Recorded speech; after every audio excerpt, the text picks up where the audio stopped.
So, Rettungsdienst. I'll make it short. I know you're busy. Last time I saw you, I came back, broken nose, everything. You knew that, right? So you know between March and July, remember when I was desperate, my ankle was terrible, and you took pictures of my ankle, I was sleeping outside. Remember? It was terribly infected. I know. This gets even worse, and I'll be honest with you, I don't know really what I'm up against now. Because what happened was, remember this guy that I was staying from the church? Yeah. You gotta be able to trust someone from the church, right? Do you know what he did? When I went down and I tried to find out all this stuff, what's been going on, he hacked my bank account, stole money out of my Sparkasse, changed the lock on the door, and has now got, you know, like you have a USB? I've had terabytes of information stolen along the way, right? My friend in Cologne had 500 gigabyte. Gave it to him, don't worry, he raced down there. He was acting very weird. The only reason he helped me was because he thought I was pretty and he's gay. Started making gay innuendos. You know what he's done?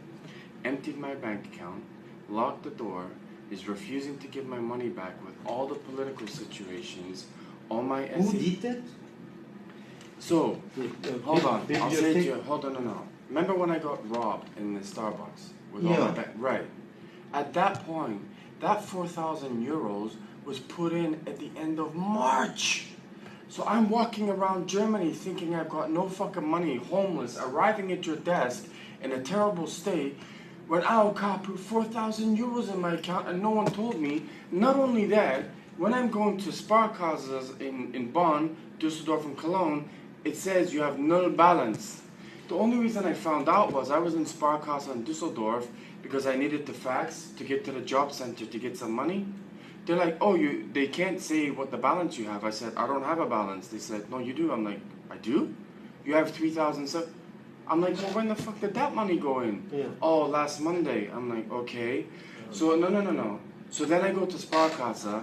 The person who hired me at Sparkasse, got my bank account, was fired. Then I went to him. I said, when was that money put in? 29th of March. 29? Of March. So this whole time, my ATM is going to nil. I could have solved my situation. And then at that point, I wouldn't have had to sleep in Starbucks. I wouldn't have had to got myself stolen. I wouldn't have had to go to diaconate. I wouldn't have had to go to the guy to the church. You know what's now happened? He had all my paperwork because I couldn't take everything with me. He's now hacked my bank account, stole the money out of my bank account, and is refusing to give me the 500 gigabyte back. And the police in Düsseldorf refused to do nothing. The doctor in Düsseldorf was like, you are up against some kind of conspiracy to kill you. And I told him I wanted medically logged that I'm going to end up dead. Is that, and just the last thing, I was in a hostel in Cologne, right? Very little. Moment. It's okay. We need more time. Ja. Okay, danke. It's okay. Yeah. Second point is, I found out my data protection has been broken in numerous hospitals, banks, and doctors. My information has been getting leaked. Just what they've done is isolate me. I'm totally isolated, right? You've seen the states I've come in. I actually met a very nice young Asian lady in a hostel. I told her a little bit about in a hospital. Hostel. Hostel. I can't go in a hospital in Germany. It's too dangerous for me. Hostel, right. We went about. We got terrorized. We would walk down the street. Police would stalk us to the point we went to a park in Cologne, minding our own business. People throwing bottles at me, saying bottles, flasher, saying get the fuck out of Germany. This young Asian lady from Taiwan who was trying to help me got so terrified, booked a flight out of Germany. Do you understand what I'm being subjected to? A little piece of happiness. We were having meals and everything. Cologne is supposed to be the city that accepts everybody for whatever. So not only is my data protection being broken, this guy is holding me to ransom over 500. But what's even worse, you saw the medical state that I was in between March to June, yes, when I had no money. There was money sitting in my account. My lawyer didn't tell me. Our card didn't tell me. And Sparkassa was pretending my balance was zero. And you wonder why I take a sleeping pill, doctor. I mean, do you understand that they are trying to literally assassinate me through means that it doesn't look like... Have you ever heard of anything like that in your life? I haven't. To do that, and this idiot is now sending me emails refusing to give me... I'm like, this is a criminal act. You know what I did on the email back? I'm starting to email universities from all over America saying, if you're actually going to kill me, I want people around the world to know. Not only is it not normal, it's criminal. I'm almost being stopped. But I ask me why I know... because I'm trapped and I can't get out. I know... the history. I know very more Ausländer. Yeah? Ausländer. And other people from another countries. Mm-hmm. More here. Yeah. You are not only one from Canada. Or yes, but why why you have so more unlucky... It's not got nothing to do with luck, doctor. I told you I arrived here as a political refugee. I was the first in history, right? The next Snowden and all that. Basically, what they wanted was, when I was in the UK, I got tortured based on the fact that I'm not Canadian, I never worked in IT, and I never graduated university. I got injected, paralyzed, and there was a lot of Muslims in War II. I came out. Basically, I was a high-level manager. I left the northern UK a long time ago. I fled. I went to Canada. They picked someone who was going to be that next big thing. To cover up the fact that the Scottish referendum was fake, they made me out to be a political terrorist. I got chased all over Canada. I got sent to the UK. I got tortured. You open your mouth, you're dead. The German government told me to come here for political protection. I got taken to Schweinfurt.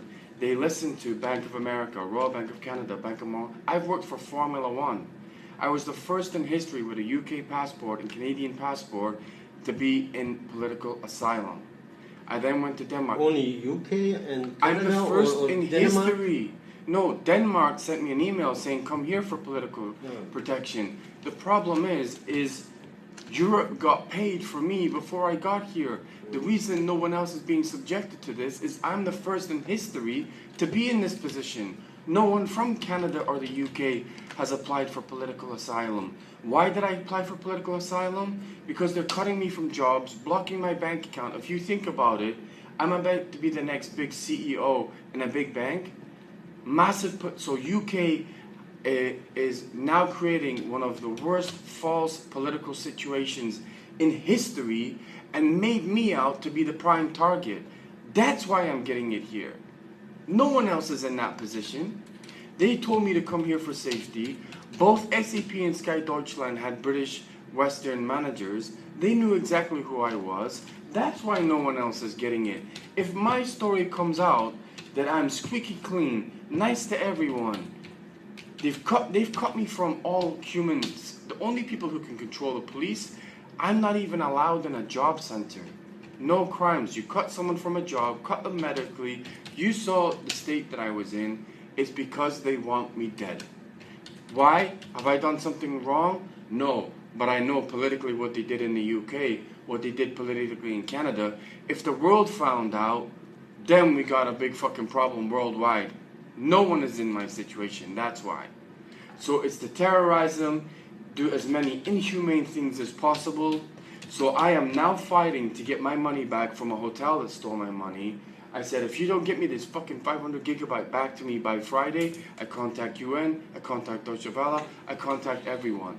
The reason I'm going through this crap is even Schweinfurt, and I'll even tell you his name, Gerlach, interviewed me for... Gerlach.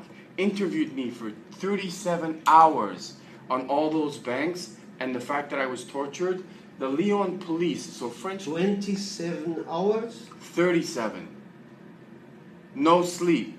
Now you have to remember, you know who tortured me in UK? A German doctor. Now if you think about it, so they faked one of the worst referendums. If you think about it, an empire was going to break. The British Empire made me out to be... There was no referendum. The whole thing was to generate money for Brexit. I didn't know that. They made me a scapegoat. The other thing is that I'm not a smart person,